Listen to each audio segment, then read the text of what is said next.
فوج کی تحویل میں جو پاکستان تحریک انصاف کے ورکر تھے جن کو 9 مئی کیس میں گرفتار کیا ہوا تھا، سزائیں بھی سنا دی، کسی کو 10، کسی کو 8، کسی کو 9، کسی کو 2 سال، تو ان میں سے 19 کو رہا کیا گیا ہے۔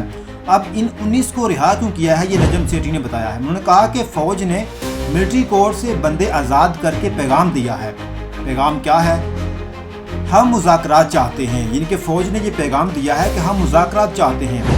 پاکستان تحریک انصاف کے لوگوں کو رہا کیا ہے تو ظاہری بات ہے ان کا اشارہ صرف اس لیے ہے کہ فوج اب چاہتی ہے کہ وہ عمران خان سے تحریک انصاف سے مذاکرات کرے، لیکن جیسے ہی وہ قیدی باہر نکلے وہ پھر عمران خان زندہ باد کے نعرے لگاتے رہے اور ان کا استقبال کے پی کے وزیر اعلیٰ ہاؤس کیا گیا۔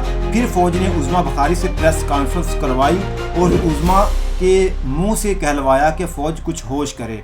یہ انہوں نے عظمیٰ بخاری کی پریس کانفرنس کے حوالے سے بتایا کہ یہ فوج نے ان سے پریس کانفرنس کروائی ہے اور ان سے کہلوایا ہے کہ فوج کچھ ہوش کرے۔